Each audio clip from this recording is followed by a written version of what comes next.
কালীরূপধারী সন্ন্যাসীকে মাটিতে ফেলে পেটালেন বিজেপি নেতা। চড়ক মেলায় এই তাণ্ডব ঘিরে ত্রিপুরা খোয়াই জেলায় তীব্র ক্ষোভ। ধর্মীয় উৎসবে ভক্তি আর শ্রদ্ধার পরিবর্তে চলল গায়ের জোর ও চরম অরাজকতা। চড়ক মেলায় মা কালীর রূপ ধারণ করা এক সন্ন্যাসীকে মাটিতে ফেলে নৃশংসভাবে মারধরের অভিযোগ উঠল স্থানীয় এক বিজেপি নেতা ও তার ভাইয়ের বিরুদ্ধে। ত্রিপুরার খোয়াই জেলাধীন পূর্ব চেবড়ি বৃন্দাবন ঘাট ওয়াইসিসি মাঠের এই ঘটনায় গোটা এলাকায় তীব্র চাঞ্চল্য ও ক্ষোভ ছড়িয়ে পড়েছে। অভিযোগ উঠেছে, বৃন্দাবন ঘাট এলাকায় প্রতি বছরের মতো এবারও চড়ক মেলার আয়োজন করা হয়েছিল। মেলার অন্যতম উদ্যোক্তা তথা চুনেবুটি বিজেপি নেতা আশিস দেবনাথ মেলা প্রাঙ্গণে সন্ন্যাসীদের জন্য নির্দিষ্ট সীমানা নির্ধারণ করে দেন। নির্দেশ ছিল, রাত 12টার পর সন্ন্যাসীরা মা কালীর রূপ ধারণ করে নৃত্য করবেন। সেই মোতাবেক সন্ন্যাসীরা যখন নৃত্য শুরু করেন তখন আচমকায় ছন্দপতন ঘটে। অভিযোগ, নৃত্য চলাকালীন সন্ন্যাসীর শরীর আশিস দেবনাথের গায়ে স্পর্শ হয়, তিনি মেজাজ হারান। প্রকাশ্যে ওই সন্ন্যাসীকে মাটিতে ফেলে লাথি কিল ঘুষি মারতে শুরু করেন তিনি। ভক্তিমূলক পরিবেশে এমন অতর্কিত হামলায় হতবাক হয়ে যান মেলায় আসা দর্শনার্থীরা। ঘটনার এখানেই শেষ নয়। অভিযোগ উঠেছে, প্রথম দফার মারধরের কিছুক্ষণ পর এলাকায় বিদ্যুৎ সংযোগ বিচ্ছিন্ন করে দেওয়া হয়। অন্ধকারের সুযোগ নিয়ে আশিস দেবনাথের ভাই বিকাশ দেবনাথ ও তার সাঙ্গপাঙ্গরা চড়ক গাছের নিচে ওই সন্ন্যাসীকে দ্বিতীয়বার আক্রমণ করে। সেখানেও তাকে মাটিতে ফেলে নির্মমভাবে মারধর করা হয়। পরিস্থিতি বেগতিক দেখে এবং বিজেপি নেতার বাহিনীর তাণ্ডব দেখে সাধারণ দর্শনার্থীরা আতঙ্কিত হয়ে মেলা প্রাঙ্গণ ছাড়তে বাধ্য হন। আক্রান্ত সন্ন্যাসীরা প্রাণ ভয়ে এলাকা থেকে পালিয়ে যান।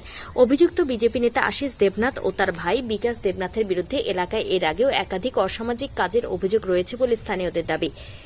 চড়কের মতো পবিত্র উৎসবে সনাতনী সংস্কৃতির ধারক সন্ন্যাসীদের ওপর এই বর্বরোচিত হামলা কোনোভাবেই মেনে নিতে পারছেন না সাধারণ মানুষ। এই ঘটনাকে কেন্দ্র করে গোটা খোয়াই জুড়ে নিন্দার ঝড় উঠেছে। সনাতন ধর্মাবলম্বী মানুষের দাবি, পুলিশ প্রশাসন যেন দ্রুত এই ঘটনার তদন্ত শুরু করে। অভিযুক্ত বিজেপি নেতা ও তার ভাই সহ দোষীদের অবিলম্বে গ্রেপ্তার করে দৃষ্টান্তমূলক শাস্তির দাবি জানিয়েছেন তারা।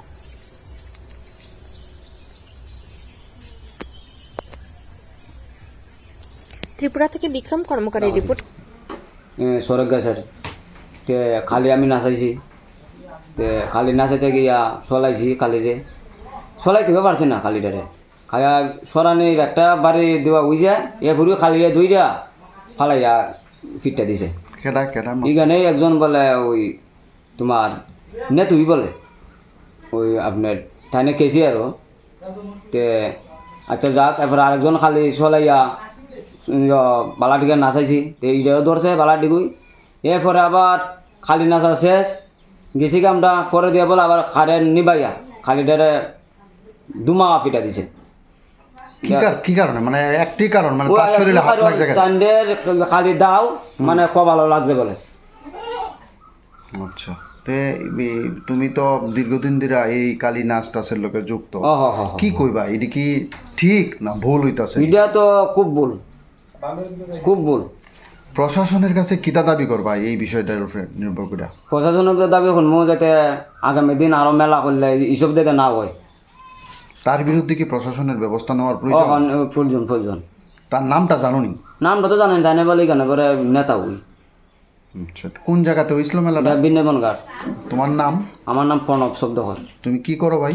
আমি রাধাকৃষ্ণর টিমের লোকের ঢোল বাজাই আর প্লাস খালিও নাচাই, সন্ন্যাসীরা ধরে খালি নাচানি বলে বালা ওই আমার ওই খালি নাচাই। ঠিক আছে, ঠিক আছে। কি কারণে মারেন না মারেন তো? কোন জায়গাতে?